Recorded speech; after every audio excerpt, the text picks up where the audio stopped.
welcome to another episode of Walk the Talk with Kurt and Chelsea. Do you ever just lay there in bed and relive the whole day? Think about all the problems or all the problems you're gonna have to solve tomorrow, or anything and everything that could or would or may happen. Do you just get that really anxious feeling?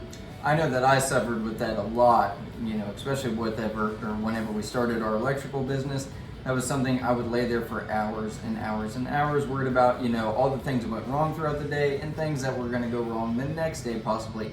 And a lot of the times, there are things that we can't control, so why do we sit there laying in bed trying to fix those problems while we're trying to go to sleep? And that was something that I really struggled with, and so I started to implement different things that I learned and picked up over the years and really got it down to pretty well 6 steps that we'd like to share with you today to help, maybe fall asleep, maybe control your thoughts better, and really focusing on the things that went well through the day, the positive things in your life. All right, you guys, step number 1. So step 1 is going to be just making a list of 3 goals or 3 things that you want to accomplish the next day. All right, so like I said, these could be small things, these could be big things, these can align with your goals, just things on your to-do list. Just pick 3 things that you want to focus on. Yep, as long as you're accomplishing at least 3 things throughout the day, you are moving the needle forward in your life. You are making progress every day. And you want to do this the night before, so that way when you wake up in the morning, you are able to get right to work. That is when your willpower is at its highest, and so you don't want to let that continuously drain throughout the day and get caught up in the distractions and everything else. So get up, stay focused, and get those 3 things done as quick as possible in the morning.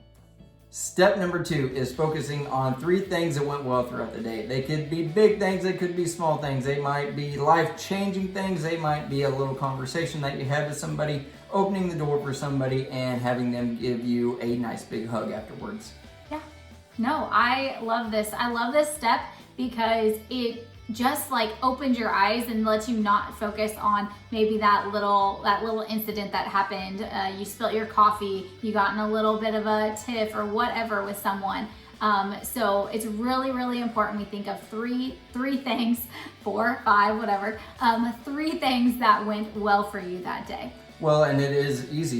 You start naming 3 things, and I guarantee you, if you look back on the day, you're going to start noticing that, hey, there are more things that went well throughout the day rather than the 1 5-minute argument that you had with somebody or the 5 minutes that, didn't go so well. And again, we're trying to train your focus, train your brain to see the positive things in your life rather than all the things that just kind of snowball and get out of control of what went wrong, what you can't control as you're laying in bed. Step number 3, name 3 things that you are grateful for.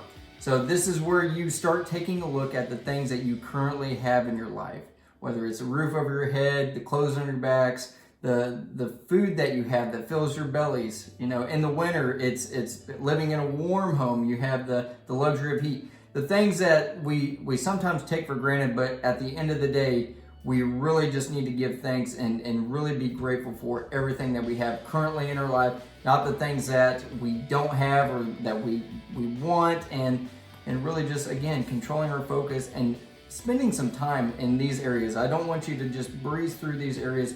Really give yourself some time to focus on the things that went well, the things that you're grateful for, and really lean into them a little bit deeper. Yeah, I feel like when I can sit there and really just absorb the fact that I do have certain blessings, whether it's the fact that I have a beautiful baby boy or a supportive husband or a job, little things like that. If I can just truly sit back and be grateful for them instead of, oh, Kobe was being a hot mess today, or oh, Kurt was doing this and he was annoying me, or saying anything negative about my job or just something that's going on, any friends, things like that. It's a lot easier to sit back, and when you can be grateful and really absorb the fact that you're truly thankful to have those things, those things are the things that bring you joy and happiness, it just really changes your mindset for the next day. When you are really living in that gratitude moment, your anxiety starts to dissipate. It starts to go away. You're not worried about all the things that are going wrong, the bad things in your life. You're, again, just focusing on the good things, the positive things. This calms your nerves. It allows you to relax. You start getting into that deeper and deeper relaxation mode that allows you to fall asleep a lot quicker. Step 4. So step 4, we're going to talk about praying, all right? So I know praying can seem overwhelming at first, or if you don't know, or if it's not something you practice, it could be a little difficult or awkward feeling. I know that I felt that way. I kind of lost the habit or my faith for a little bit, and so starting again kind of felt weird. And you know, if you can have whatever religious beliefs you want, you know, you can talk to the universe or whatever God you're thinking of, but you know, just the art of praying, I've kind of found a method to it, and it was something that my preacher talked about years ago, and it's 3 little steps in your prayer process. So first step is thank God for your blessings. So we just went through the things that you were grateful for. Thank God for those. Thank Him for your intelligence, your skills, whatever He has blessed you with. I know I always say, you know, thank you for blessing me with my little baby boy or my supportive husband, however and whatever you need to talk about. All right. Step number 2 is pray for someone else. You can pray for someone else's health. If you know someone is struggling either mentally or trying to hit a goal with their career or business, maybe you know someone lost their job, however it is, or we just blanket statement it at night right now with, you know, just help someone who might be struggling during this time. All right, so that's the second one. Third one is ask God for something. So ask Him for the strength for the next day. If you felt like you struggled with today, ask Him for the strength or the courage or the wisdom to get through the next day. And I feel like that's always just uplifting right there, because you know you got out whatever you felt like you were struggling with, and you're asking for help for that next day. And so you're putting those vibes out there and saying, you know, this is what I need.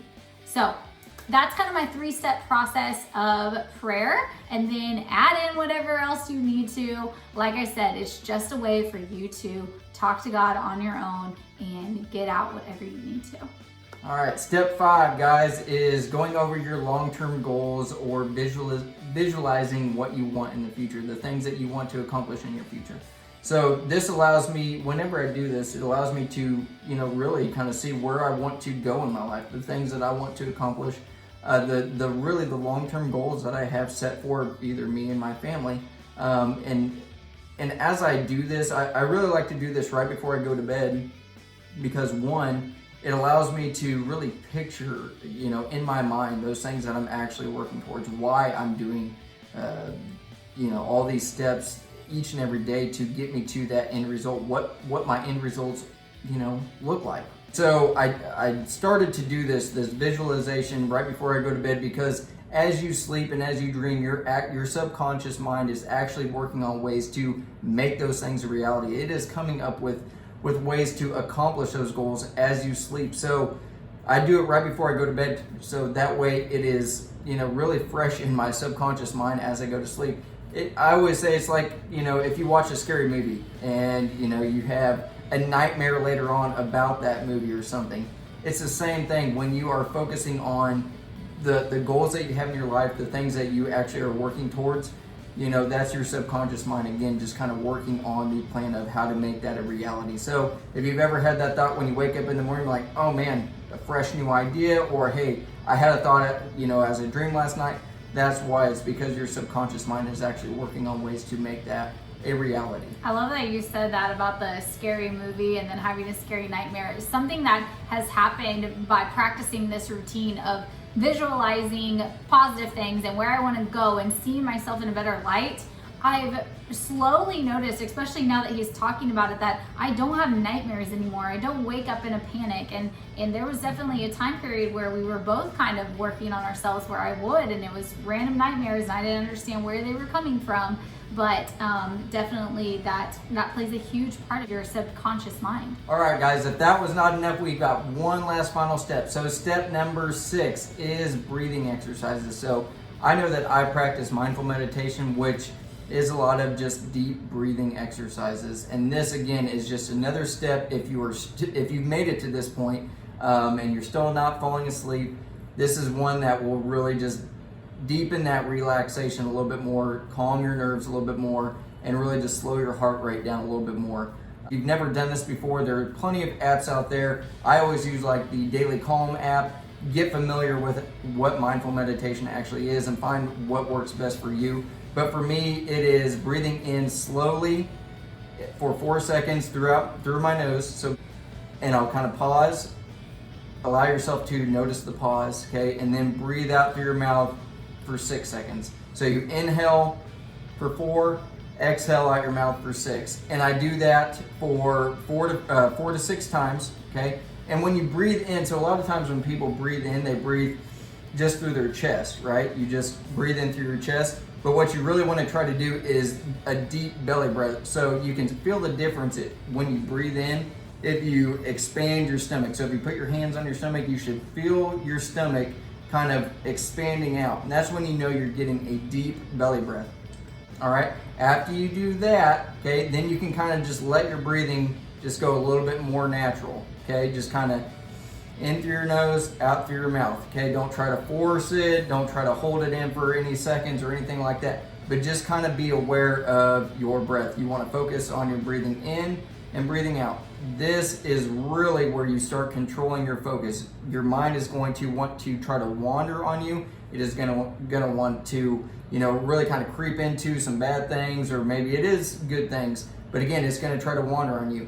If it ever happens, okay, you want to bring yourself back to focusing on your breathing in and out. But again, all these steps, it is that consistently doing this over and over again. When I first started this, it was about the whole 1 through 6, it was about a 30-minute process, okay? And I would eventually fall asleep. Now I don't even have to get through maybe 2 or 3 steps before I'm asleep. And so it is that consistently doing it until you make it a habit. You are actually rewiring your brain, that you've conditioned over 10, 20, 30 years, 40 years, and where you're letting your mind just kind of wander. This is where you can control your focus, and you're actually rewiring your brain to focus on the positive things, the things that you can control, focus on your breath and your relaxation. Something that I do is a little bit different method than going through the steps and then working on my breathing is I take deep breaths in between each step. So in between each step, I'll just take like 2 or 3 deep breaths and then I'll go into my next one. And so I've really noticed that that's just a routine that works for me. So some different variation. And thinking about literally like when you're breathing in, you feel your nose collapse or you feel it through your throat and into your chest. And I really focus, like you said, on that deep belly breath, but I really think about filling up my whole body and then relaxing it back down. So every time I relax, I can feel my body relax down to the bed. So I think that that's a really important thing as well. And like he said, when he first started, it took 30 minutes, which we all can sit there and say, oh my gosh, I don't have 30 minutes to fall asleep.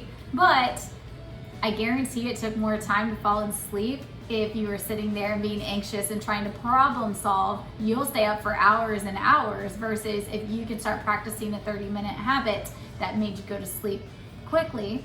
Yeah, and especially when I would lay there for literally hours and hours and hours, and I would just drive myself nuts. Like I said, I could not fall asleep. Back when digital clocks were a thing, I would actually count the dashes in the actual digital clock to see how many had the most. And if you're wondering, it's 10:08 has the most dashes in there. I still remember that. That's how much I did it. But again, we're trying to get you into some healthier habits, some tips, tricks that we've used. Again, feel free to implement any of those steps that that work for you. You're going to find things that work best for you the more that you continue to actually dive into this. It's something that people struggle with. They don't even know that they struggle with it at times. But if you are one of those people that are struggling with getting to go to sleep or letting that anxiety wander, again, this is going to help you out, not just with your nighttime routine, but throughout the day too, when you realize that you can actually focus on, what you can control and let everything else go by the wayside. All right, you guys, so hopefully you like our content. If so, or if you feel like you know someone who might be struggling with this, please share this video. And if you have any comments, leave them down below. We love answering all of y'all's questions or giving you guys any other suggestions. As always, press that subscribe button. Stay disciplined and spread health and happiness.